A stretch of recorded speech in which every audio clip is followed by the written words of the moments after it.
So I will cover 3 topics in my presentation. The first one is the trends in biosimilarity. Second one is the biobetters, what are the advantages and challenges, and some case studies. If the time is running short, I will, instead of 4 case studies, I will cover only 2 or 3 case studies.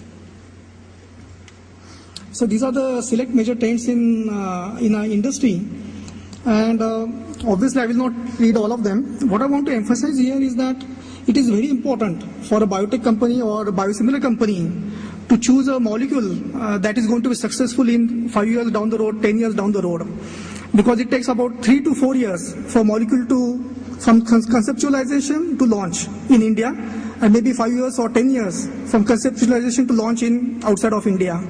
So it's very important that we understand what the future is going to, what are the future trends, and accordingly we make the choice for the what molecule should be in the pipeline. And because if molecule X is part of the pipeline, that means that molecule Y cannot be part of the pipeline. So concept of biosimilars, let me start with that. It is fairly straightforward. There are many experts in the audience, and there is going to be panel discussion after my presentation on that. So definitely, I mean, I'm not going to dwell on that much. But the major difference between the different guidelines and different countries and different insurance companies is what the standard of proof. What is the standard of proof that molecule A is biosimilar to molecule B? The conceptual understanding is very clear in terms of biosimilarity. But the biosimilar companies do have some difficulties, and there are many biosimilar companies that are not doing well, especially the companies that have very short time frame or the one that don't have that much financial muscles. There are 3-4 reasons for that. In the regulated market, the acceptance has been so-so. Acceptance has been so-so in the regulated market. In the semi-regulated markets, because of intense competition from Chinese companies, from Latin American companies, the profits are not as much as that you would like to have. And if you have a low cost of compliance, then you are okay.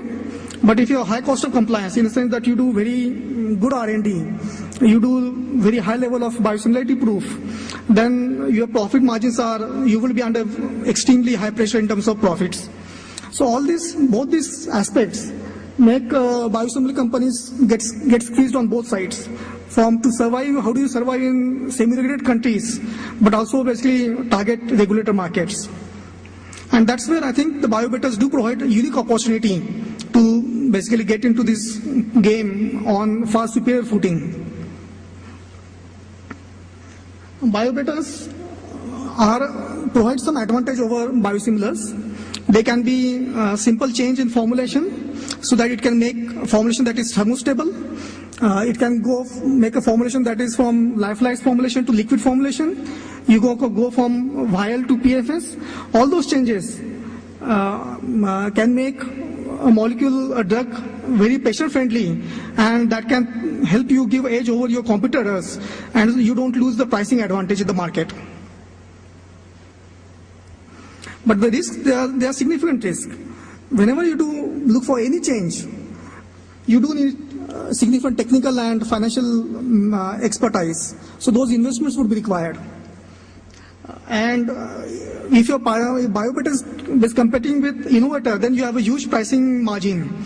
But if a biosimilar is in the market and you compete with biosimilars, then it comes under great pressure in terms of how much you can charge. So it limits the upside that you can have in terms of pricing. I'm going to give 4 case studies, and that will basically illustrate the advantages, the risks, as well as the potential. The first case study is insulin. Insulin is a very old market. It's a very vigorous market in terms of biobetters. And second one is HGH. Third is the GCSF, and fourth is the rituximab. All those 4 molecules are extremely well known in this space. So let's start with insulin. So here is insulin profile. The first therapeutic use was in 1922 using animal extracts, an animal pancreatic extract. And right now we have multiple innovators on the market. There is a single molecule, is a simple molecule and has a single mechanism of use, of function. And that allows limited opportunities for biobetter improvements.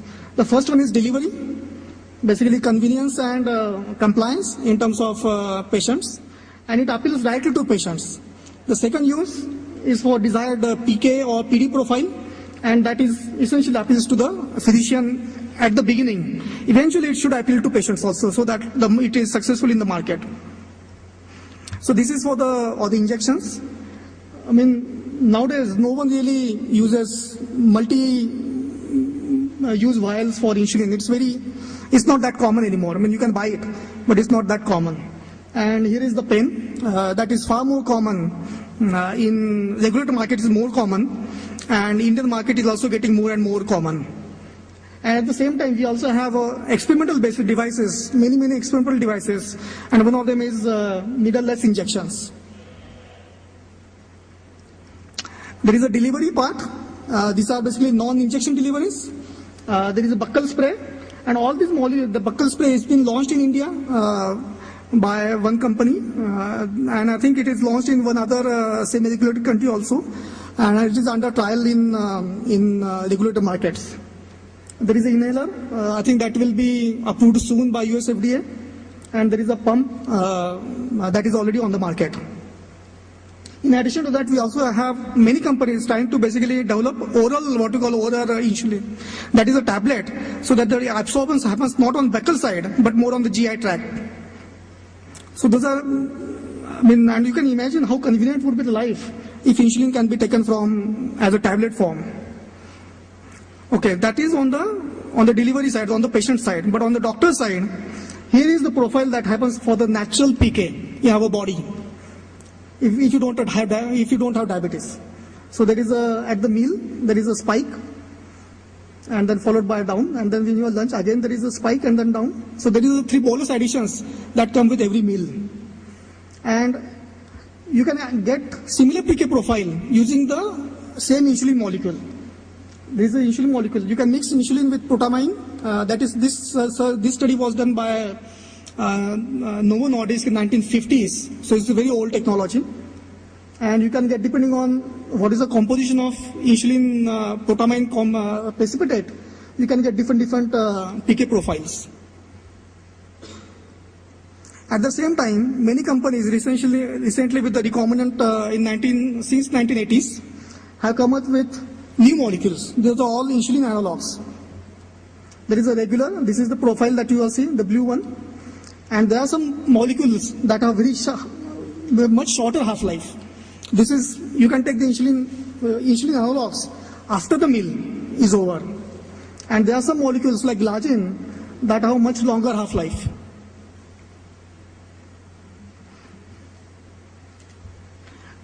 Some of these successful biosimilars are available on the market. In India, I think 2 companies have launched them, and I think the performance is not picked up, but I think it will pick up soon. Here are the markets basically across the globe for insulin. Insulin regular, this is what we call the original molecule. It's degrowing at 5%. Here is insulin glargine, which is a biobetter. It's growing at 22%. Again, this is the number 6. This is insulin, it's a modified molecule, but that is also degrowing at 4%.